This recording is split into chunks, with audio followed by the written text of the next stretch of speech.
ayrılgandan keyin bu işgaliyetçi Xitoyning tapınasida biz irqiy qirg'inchilikka uchirdik. Biz insoniy haq-huquqimizni hozir qadar ololmadik. Biz buninglik bilan bo'ldi qilamdik deganda buninglik bilan bo'ldi qilmaymiz. Bizningki bu Xitoy hukumatining bu jinoyatiga qarshi turish va milliy mustaqilligimizni asliga keltirish uchun bizning diniy va insoniy va milliy majburiyatimiz qarindoshlar. Bu bizning namoyishimiz, bizning qarshiligimiz eng kichik bir nuqta bu.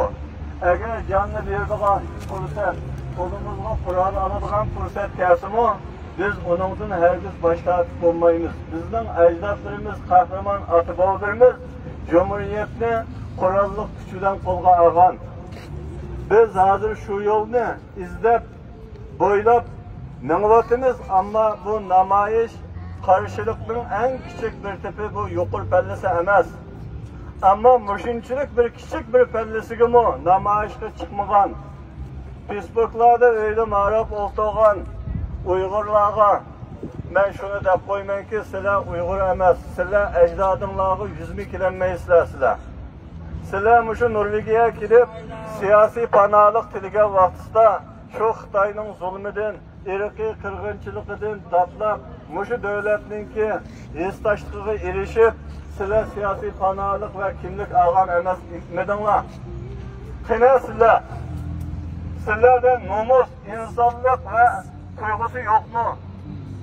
Bir millatga vakillik bo'ladigan bir Uyg'ur degan bo'lsanglar o'zinglarning qarindishing bo'lgan Uyg'ur millatiga, vataninglarga ega chiqatdinglar va insonlik burchingni eng to'g'ri darajadagi insonlik burchinglarni ado qilgan bo'lasizlar. Mushu namoyishimizga qatnashgan qarindoshlarimizdan Alloh rozi bo'lsin.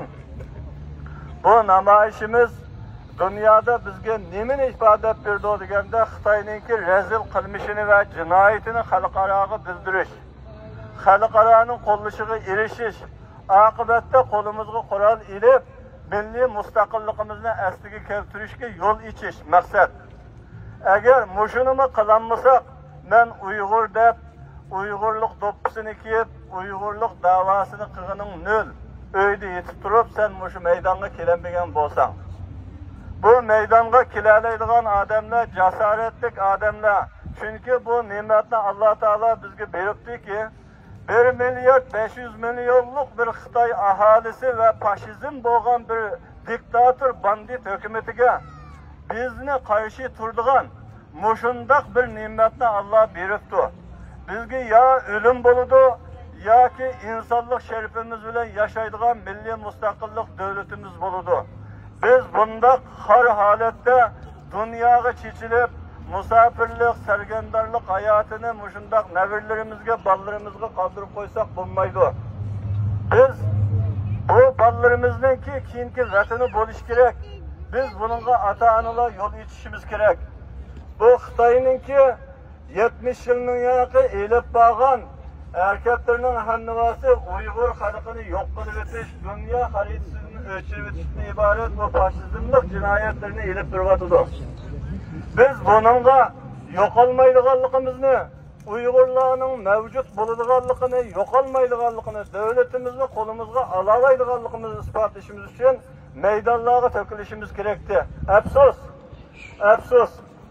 Nurg'un Uyg'urlar mushu Norvegiyaga kelib turibmi, siyosiy panohlik tilagan holatda mishaga yerlashib turib, yana o'z vatanidan, o'z bayrog'idan jiroq holatda yashab turmoqda. Esat sizlarga.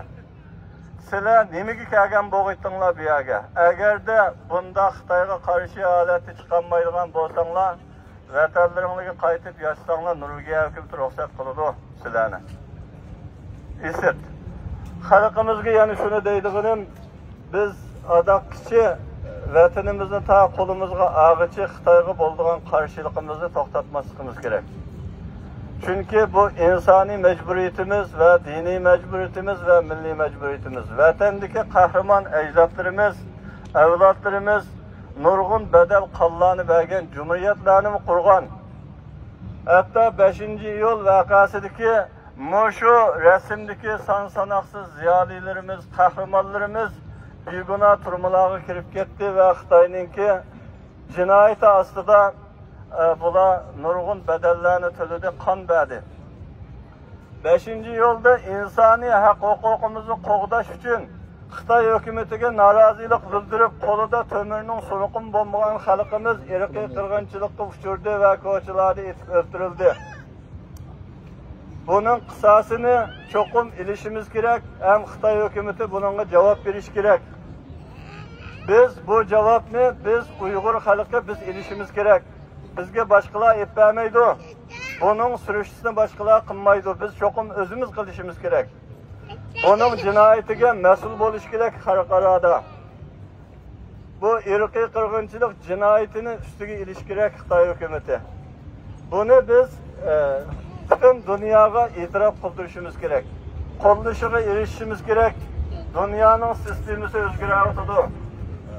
İnşallah bizga bu foydali bo'lgan bir sharoit pishib yetilgan vaqtda Xitoy hukumatining bu diktatorlik faoliyati oxirlashadi inshaalloh. Xalqimizga bo'lgan so'zim tugadi. Faşist China! Faşist China! Faşist China!